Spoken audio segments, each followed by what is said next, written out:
Yo, this is Fast Steady Chambers, and welcome back to the channel. Today, we're going to talk about that Gazelle hook. Let's get into it.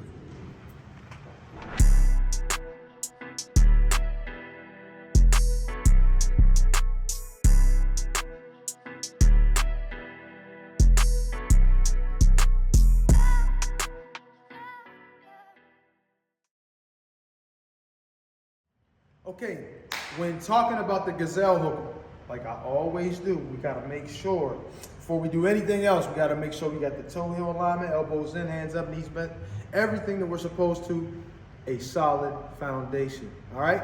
Now, we're talking about the Gazelle hook, right? It's very similar to the contemporary regular left hook, you know, and especially when teaching the training tools for it, you kind of bob or lean over to the front foot, turn the back foot so you don't have any drag holding yourself back or whatever from getting all the power you need to get into the hook. And then from here, now you're delivering the hook. With the Gazelle hook, we want to kind of cover a little bit of ground, right?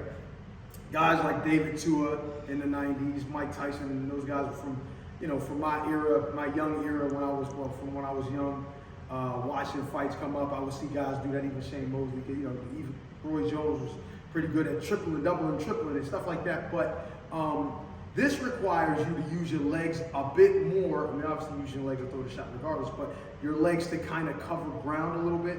So say you got an opponent kind of fading back a little bit or stepping back or trying to get away and you want to kind of catch him with something, or you want to throw a little bit. Even Floyd Mayweather did it too. And there's I don't know, probably millions of clips of, you know, I've seen him with Diego Corrales back in the day, utilizing it with the jab and the stab to the body jab to get him to kind of drop the hand. So it's different ways of trying to get yourself in position to do it, but the way you do it would be, like I said, similar to the contemporary style of throwing a hook, the going to, and with me, I don't need to do it as much because I got so much experience, but for a new person, it's better, especially when learning, to take that little dip to the front foot and turn the hook. And this is no different. And in this situation, it's really just to get the power into the legs and then kind of propel yourself forward a bit and then extend the hook outwardly a little bit. So if I'm gonna do it, I'm gonna drop in here and I'm gonna come out. See how I did that there? Come out, making sure that when I land the hook, it may land, it may not, but I'm getting the power coming from my legs into the hook. Normally we would say, you don't want to be off the ground at any length of time when doing anything in boxing. But in this particular situation, if the guy's retreating or falling back, this is a safe opportunity to utilize this particular shot. Or if he's unexpected, you know what I mean? If his hand's in the wrong place, you know what I mean? You just want to kind of get a quick one in there, a good heavy shot that may, you know, catch him off guard. It would be go here and then boom. Get in a little. One more time, I'll describe it again. Right. That little lean, get to that front foot, boom. And then as you come up, you see how I come back and I get back in a position that is feasible for me to defend, possibly get my hands back up, whatever I need to do. But this is the way you want to kind of land into the position. Just like if you were throwing a regular hook, you slip over here, you turn that hip, you would always bend back. They always say, when you throw like a right hand or you slip over here or whatever, you throw that hook brings you back on balance perfectly. So that's what we're trying to do here. We're trying to make sure that even as we get into a position where we're off the ground, even for a split second, you know, it's something that works against taller fighters as well. You still want to make sure you land in a position that you're ready to get back into the fight. It's not just one punch and you're selling out on that and you're out of position. We want to make sure that when we make this move, we get back in position right after. Boom. See that? And then I can roll off it. I can do whatever I need to do. And I know I was a little long-winded on that, but I think a punch like that needs a bit more explanation. And for a new person trying to learn it, you kind of got to know the different reasons for using it. And you know, I don't want to put somebody who's a young fighter in a situation where they try something. You know, a lot of guys want to try things that they've seen, and having a pro explain it, it's like, oh, let me try it. And then you get into a sparring session or a fight and you try it and it's the wrong time and you get hurt.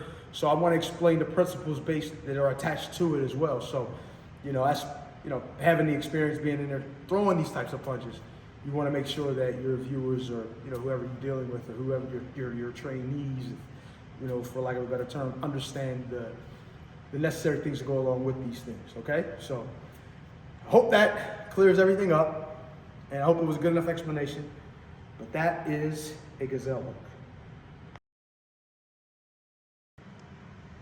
Yeah, now, when explaining a Gazelle hook, now we're going to talk about it, because I know, it's funny, I don't know if, I'm thinking about Tank now, and with this Gazelle hook, and I think, obviously, I'm pretty sure he's utilized this so many times, he's a Southpaw, so it's like the benefit of using it for a Southpaw. I mean, if you think about this, if you're a Southpaw fighting a right-handed fighter, their lead side is, obviously, your two lead sides are closer.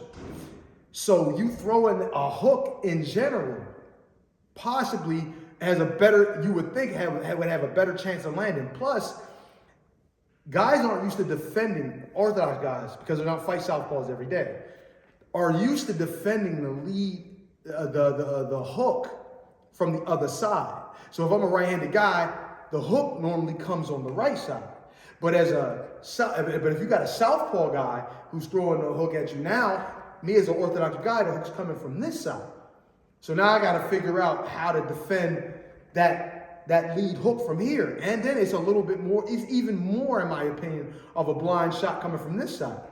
Because if your hand's up, sometimes with a glove over top of it, I can see perfectly. And that's why I tell my guys also, don't leave your hands too high.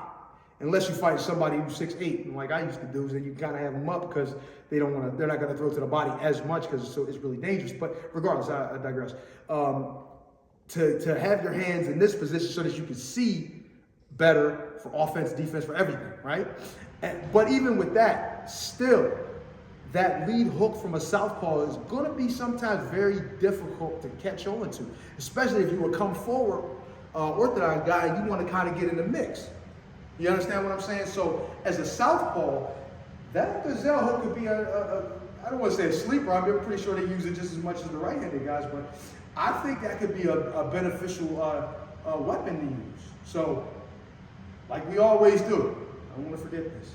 For my Southpaws, you still got to have that solid toe heel alignment, those knees bent, elbows in, butt down, everything, a solid foundation. Then we get in position, just like I said for the Orthodox. We get in position, slight dip over here, and like I said, for any version of this, you don't want to leave this back foot like in the mud. Look what it. If I try to slip over here, and I had his foot stuck back like this, right? It's gonna kind of hinder me from getting to the position I want to get to. Especially when we're talking about a Gazelle hook. It's almost like I got a dead leg here. You understand what I'm saying? Like there's some issue with my leg, I can't move it. All right? So you want to make sure when you make that move, boom, that you get this engaged. Your hips, everything. Just like I said for the Orthodox. Get it all engaged. Make sure you're getting a nice bend, butt down, an athletic position, ready to spring forward, as if I was about to try to jump almost. But having your hands up, elbows in, go to that front foot, and you explode off it just as you would a regular hook, but the only difference is we're not just staying grounded. We're covering a little ground, and we want to kind of get that hook off that way. You see that? You see right here? Boom, explosive. Get it off the ground here again. Boom, and then boom, throw that hook. All right? Lost balance a little bit. Don't laugh. But simply put, we went over a little bit of the principles and what benefits it can have as a Southpaw doing the Gazelle. And I think that's pretty solid. I think, it's, like I said, if you're a new guy, Southpaw or Orthodox, it doesn't matter. And I think it's my duty to explain everything that goes with it. I have to. Because for the new people that try it, once again, like I explained for the Orthodox, I don't want them trying it and doing it at the wrong time. All right? So I wanted to give a good, solid explanation to that. I think we covered it. If we haven't, get in the comments. Tell me whether or not you think I need to, do a little more in-depth, view of what the analysis of what the hook is, what the Gazelle hook is, or anything for that matter, let me know what's going on, and I'll take care of it. All right? But that's the Gazelle hook for my southpaws, because sometimes those guys are neglected. I'm not a southpaw, but I can fight like one. All right? So that was the Gazelle hook for the southpaws. Let's get it. And that is the Gazelle hook. And this is how you fight like a pro.